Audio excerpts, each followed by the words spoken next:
La clase. Hoy vamos a tener la clase sobre el capítulo 11 de San Mateo.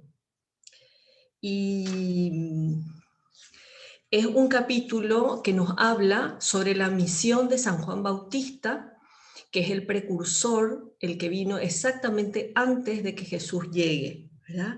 Después están unos reproches que hace Jesús a la incredulidad de la gente, de los que le escuchan, y acción de gracias de Jesús, ¿verdad? O sea, que son todo esto posterior a su predicación, a sus milagros, y ahora viene como un momento de conocer más a Jesús, lo que siente su corazón, ¿verdad?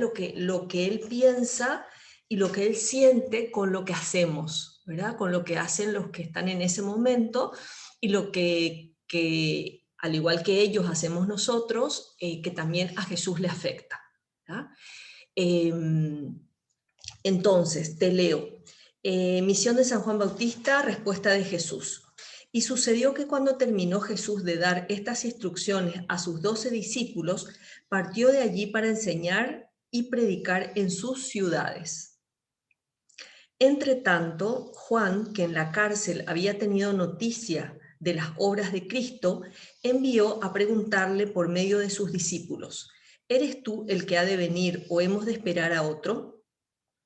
A lo cual respondió Jesús: id y anunciad a Juan lo que estáis viendo y oyendo. Los ciegos ven y los cojos andan, los leprosos quedan sanos y los sordos oyen, los muertos resucitan y a los pobres se anuncia el Evangelio. Bienaventurado aquel que no se escandalice de mí. Bueno, y acá en general también se presenta como el endurecimiento de los dirigentes judíos, como ante las palabras o ante los hechos de Jesús, ellos se van como poniendo en contra, ¿verdad? Se van poniendo en contra de lo que Jesús va diciendo y va haciendo, ¿verdad? A pesar de haber escuchado su doctrina, de haber visto los milagros sobre todo, ¿verdad? Y todo eso da como ejemplo o como testimonio más bien de su carácter divino, ¿verdad? Y ellos no lo quieren creer. Y cuando uno no quiere creer, no cree, ¿verdad? Uno tiene que querer creer. Y, perdón, es creer en su persona y en su misión, ¿verdad? La misión divina que tenía Jesús. Y San Juan perfectamente estaba seguro de que Jesús era el Mesías, pero quería que sus seguidores, los seguidores de Juan, se convencieran de que era así, ¿verdad? Por eso les manda a Jesús, además que como que él ya había dicho que convenía que él disminuya y que Jesús crezca, lo que hacía era mandar a sus discípulos a que le sigan a Jesús, a quien era quien tenían que seguir, ¿verdad? Y sobre todo porque tenían que sobreponerse al ambientillo que había, ¿verdad? O sea, al ambientillo de no es el Mesías, de este es un embaucador, es el demonio el que actúa. Entonces, sin decir sí es el Mesías, ellos le dicen, les manda a Jesús a que le pregunten. Entonces, Jesús les responde, sin decirles que sí, ¿verdad? Les dice lo que se decía de él, ¿verdad? En Isaías, si quieren anotar, vamos a leer de todas maneras porque esto es muy lindo y esto nos asegura que es el Mesías, ¿verdad? Y por eso vamos a leer para estar bien seguras. Dice Isaías, que es uno de los libros proféticos más importantes, 35:5. Isaías 35:5 dice: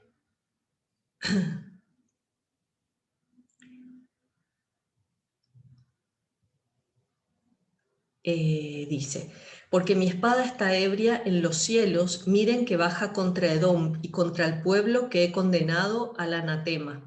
La espada del Señor está ensangrentada, cebada en grasa, en sangre de corderos y machos cabríos, en grasa de entrañas de carneros, porque hay un sacrificio del Señor en Bosra, matanza grande en la tierra de Edom.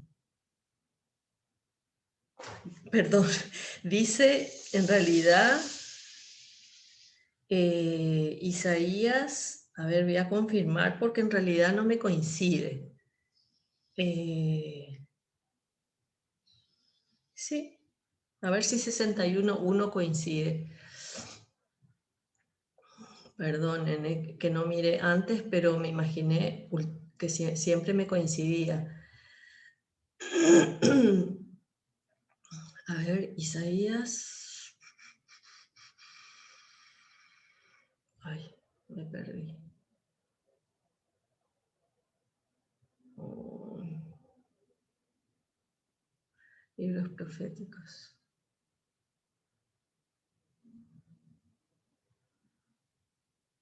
Isaías 61. ¿Querés que lea, Sonia? Isaías Yo tengo 61. acá, sí, yo Dale, tengo dale. online, entonces a mí él me manda el link. Ah, perfecto. Eh, A mí también, pero 61.1 sí. eh, em, dice, el Espíritu del Señor Dios está sobre mí, Ay, porque el Señor me ha ungido, me ha enviado para llevar la buena nueva a los pobres, a vendar los corazones rotos, a anunciar la redención a los cautivos y a los prisioneros la libertad. Y después ese es sigue. el uno. Sí, Perfecto, exactamente. Entonces ahí claramente el Señor está diciendo, ¿verdad? Perdón, Isaías está diciendo lo que el Señor está haciendo actualmente, lo que Jesús está haciendo en ese momento, ¿verdad? Y los milagros y la doctrina que predicó Jesús prueban que era el Mesías esperado, ¿verdad? Entonces, es muy importante esta parte, ¿verdad? Que, que tenemos que recordar que los judíos, ¿verdad? Que no se convencieron de que era Jesús el Mesías, no creían, no quisieron creer, ¿verdad? Entonces siguen esperando al Mesías, lastimosamente, ¿verdad? Y conste que justo hace unos días recordábamos que una de las manifestaciones una de las cosas que tiene que suceder para que Jesús vuelva por segunda vez a la tierra es la conversión de los judíos, ¿verdad? Digamos que la tradición lo que dice es que se van a convertir en masa, ¿verdad? Porque que se conviertan de a uno sería muy difícil, ¿verdad? O sea que como muy complicado, muy largo, más que nada. Bueno, entonces, después, ¿qué más les cuento? Entonces Jesús lo que hace es prevenirles de un Mesías, del concepto de un Mesías que sea falso, ¿verdad? De un Mesías que sea un rey terreno, un rey poderoso, pero en el ámbito terrenal, ¿verdad?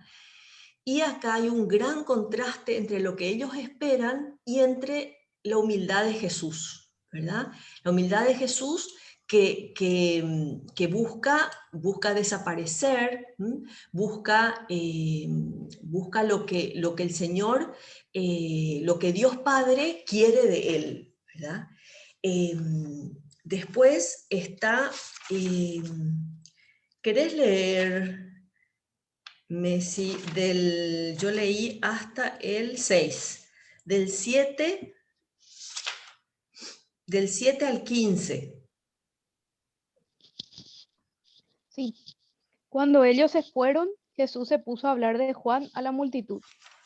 ¿Qué salisteis a ver en el desierto? Una caña sacudida por el viento. Entonces, ¿qué salisteis a ver? A un hombre vestido con finos ropajes. Daos cuenta de que los que llevan finos ropajes se encuentran en los palacios reales. Entonces, ¿qué salisteis a ver? A un profeta. Sí, os lo aseguro, y más que un profeta. Este es de quien está escrito. Mira que yo envío a mi mensajero delante de mí, para que vaya preparándote el camino. En verdad os digo que no ha surgido entre los nacidos de mujer nadie mayor que Juan el Bautista, porque el más pequeño en el reino de los cielos es mayor que él. Hasta Ok, el, hasta, hasta ahí, ¿dónde era? sí. Sí, Perdón. hasta Ah, 11, ok. no, 15. Sí, ese es hasta ahí fue Ah, ok. Perfecto. Queda un párrafo, Ah, queda un dale, poquitito más. dale, dale. Desde los días de Juan el Bautista hasta ahora, el reino de los cielos padece violencia y los esforzados lo conquistan, porque todos los profetas y la ley profetizaron hasta Juan. Y si queréis comprenderlo, él es Elías, el que iba a venir. El que tenga oídos, que oiga. Ok. Ahora sí. Bueno, acá Jacinta me pregunta en qué capítulo. Estamos en el capítulo 11, 11 de San Mateo. Entonces, estamos en San Juan, ¿verdad? Que cierra el Antiguo Testamento. Y presenta a los hombres al Mesías, ¿verdad? Como que nos introduce al Nuevo Testamento, preparándonos para escuchar a Cristo, ¿verdad? Y Jesús le premia a San Juan porque es muy humilde, ¿verdad? El tema de la virtud, de la humildad, va a salir mucho y al final espero que nos dé el tiempo, tengo unas ideas para hablar sobre la virtud de la humildad. Y entonces conviene, ¿se acuerdan? San Juan había dicho, conviene que él crezca y que yo disminuya. ¿Mm? Que él crezca es Jesús que tiene que crecer y San Juan, o sea, vos y yo, tenemos que disminuir, ¿verdad? Eso nos enseña muy claramente San Juan. Y entonces, después, ese ¿cómo les diría? Esa misión que tuvo San Juan es muy grande, ¿verdad? O sea, todos los profetas lo manifestaron o dijeron lo que iba a hacer, pero San Juan le directamente prepara el camino para su venida. Es el último profeta del Antiguo Testamento y prácticamente el primero del Nuevo, ¿verdad? Pero del Antiguo. Y entonces, por eso dice, es el mayor entre en el Antiguo Testamento, viene a ser el mayor entre todos. Pero el menor, no estoy encontrando dónde dice eso, pero el menor acá está. En verdad digo que no ha surgido entre los nacidos de mujer nadie mayor que Juan el Bautista, pero es el más pequeño en el reino de los cielos, o el más pequeño en el reino de los cielos es mayor que él. Entonces, lo que quiere decir acá, esa comparación que hace Jesús, el magisterio de la iglesia lo que nos enseña es que se refiere a la gracia de Dios.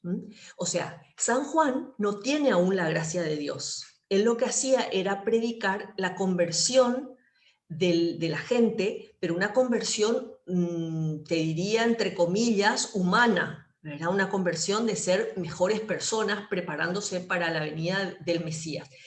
Pero Cristo, al morir en la cruz, nos ganó la gracia, esa cosa tan importante, ese misterio tan importante que Jesús nos ganó al morir en la cruz, y por eso habla de que en el cielo, ¿verdad? Las personas que están en el cielo son más importantes, el menor del cielo es más importante que él, que es el mayor acá en la tierra, ¿verdad? Bueno, entonces, ¿qué es la gracia? Vamos a recordar rápidamente que es un don de Dios, ¿verdad? Es un misterio, desde luego, porque no lo vemos, no lo tocamos, no lo sentimos, pero nos regala, a través de ese don, que es un regalo, nos regala la naturaleza divina, nos hace partícipes de la naturaleza divina. O sea, nos vamos pareciendo a Cristo, nos vamos pareciendo a la Santísima Trinidad. Bueno, y después habla de que A ver. Bueno, yo voy a seguir mi plan. ¿Hasta dónde leímos? Hasta el 15, ¿verdad? Sí.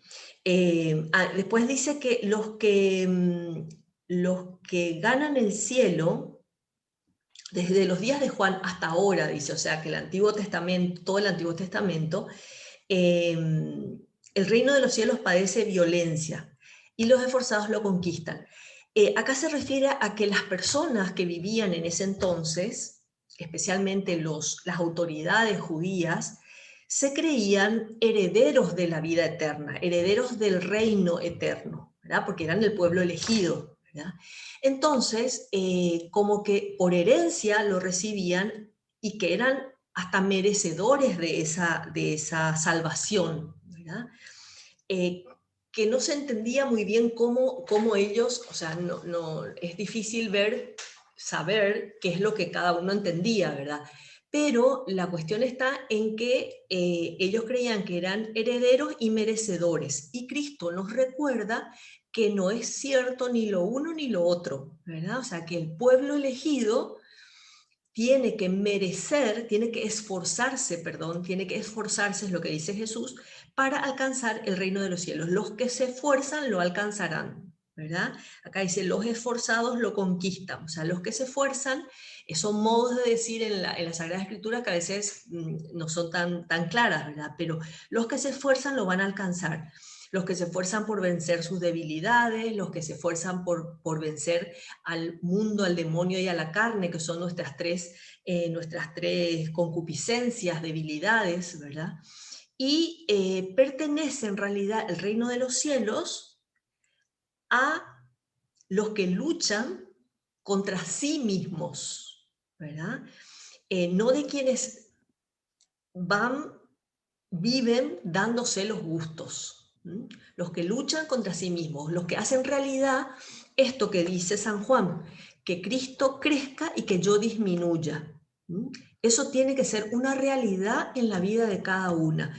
Y cuando veamos lo de la humildad, se va a entender mejor cómo hacerlo, ¿verdad? Porque uno dice, bueno, ¿cómo voy a disminuir yo? O sea, voy a ser más chica, voy a cambiar de tamaño. No, es el alma, ¿verdad? Es la capacidad que tenemos de relacionarnos con Dios y con las personas.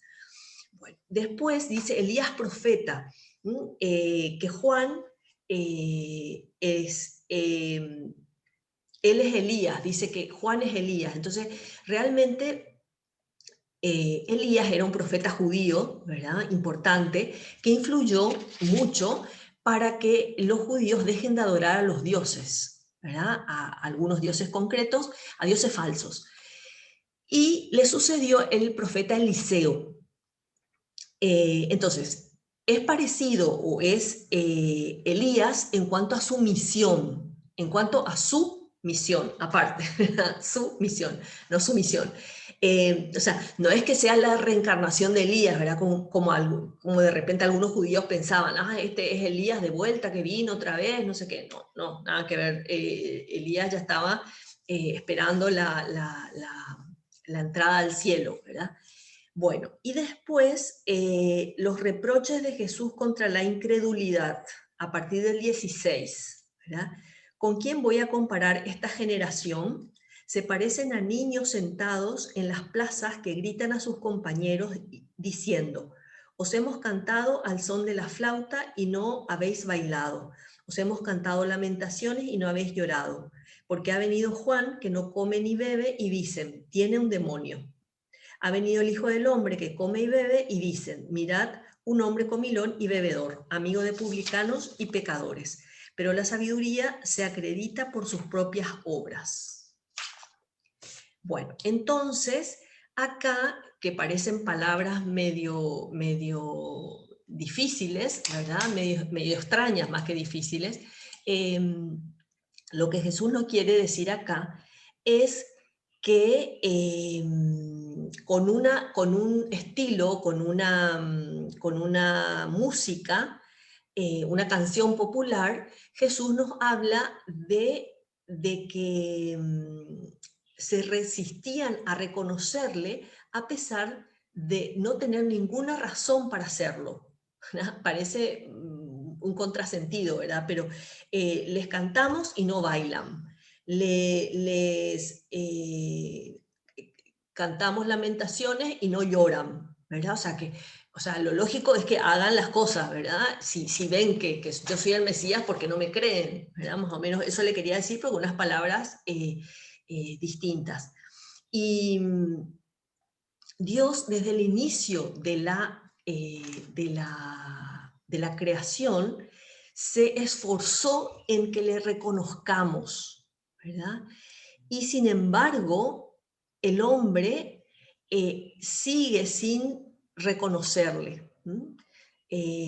Lastimosamente, ¿verdad? Sabemos que sigue sin reconocerle actualmente, mucha gente, ¿verdad?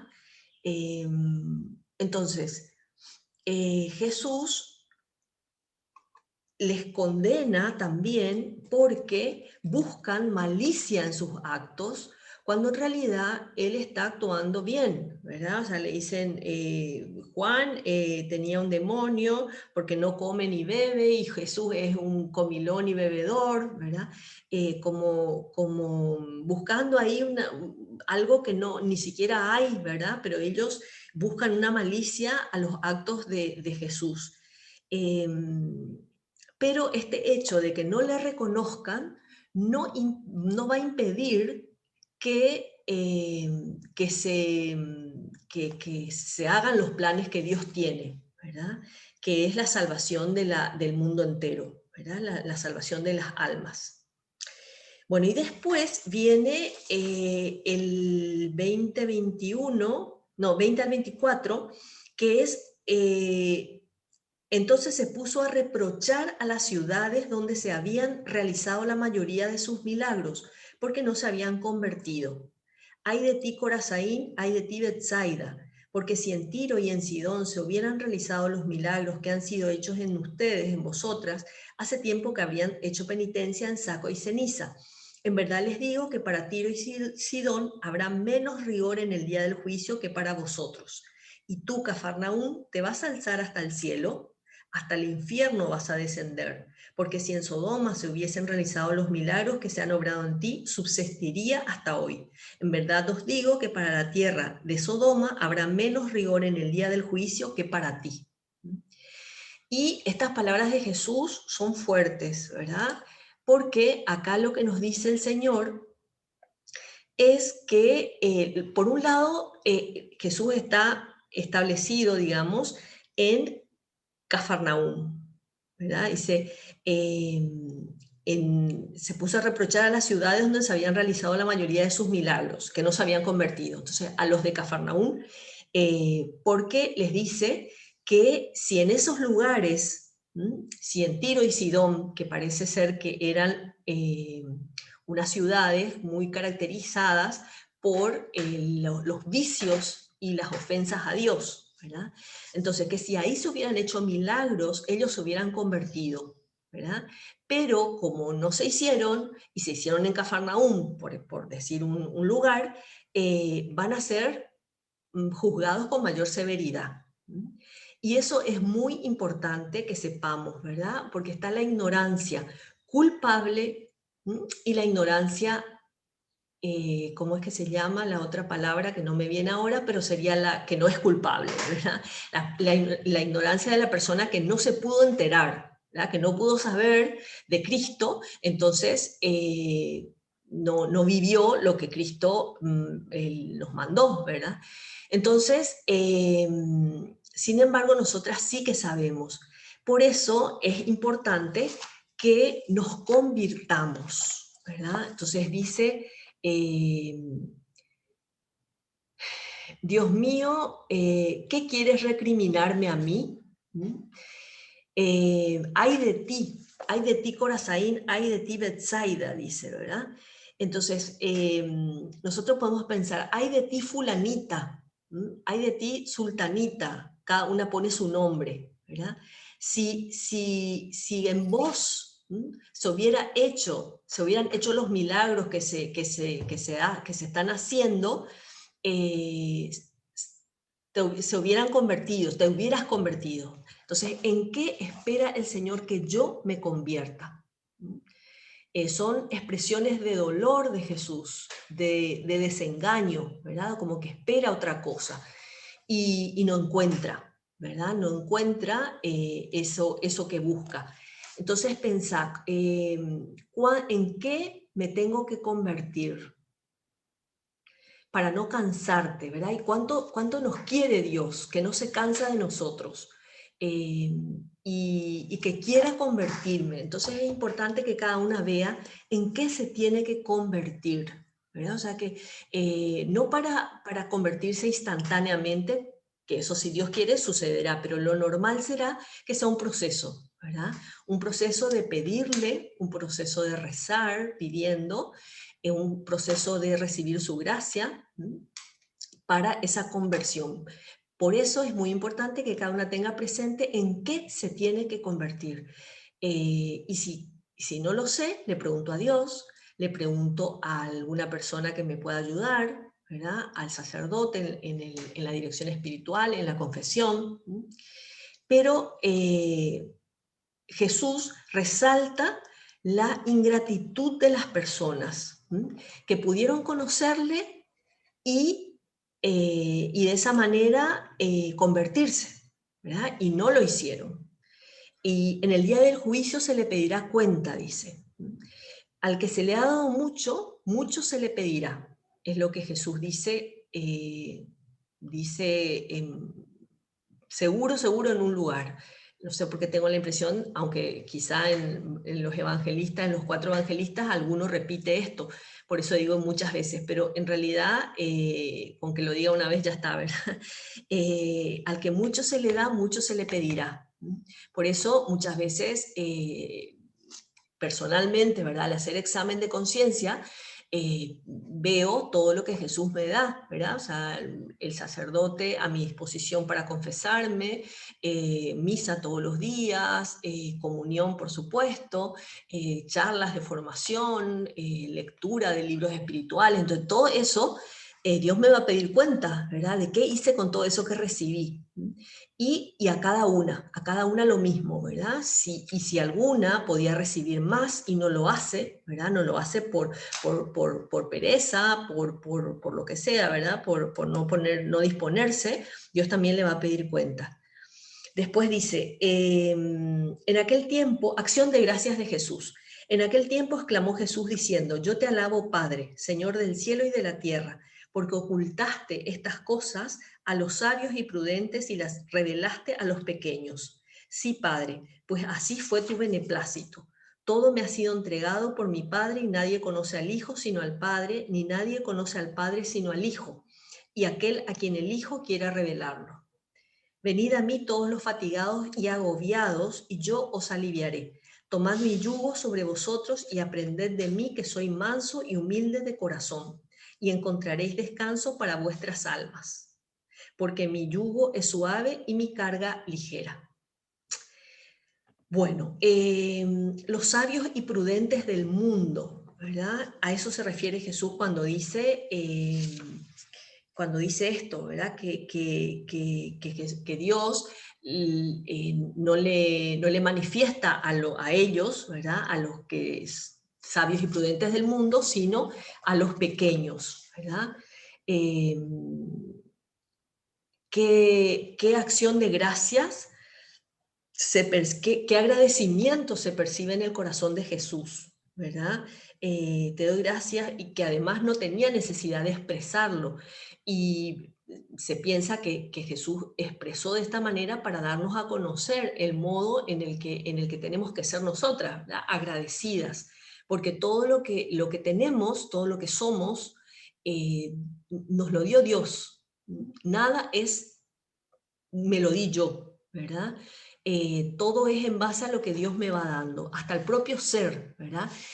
Una vez escuché y me impresionó mucho esto de que Dios nos mantiene en el ser, no es solamente que nos dio el ser y ahí estamos, ¿verdad? Sino que continuamente, o sea, si Dios dejara de pensar en nosotras, en cada una de nosotras, dejaríamos de existir. Dios nos mantiene en el ser y de esa manera dependemos de Él totalmente. ¿verdad? Entonces, con esa sabiduría propia del mundo, no le conocen a Cristo, no le aceptan, ¿verdad? Porque la visión sobrenatural siempre va unida a la humildad. Si yo me creo autosuficiente, si yo creo que tengo todo, que no me falta nada,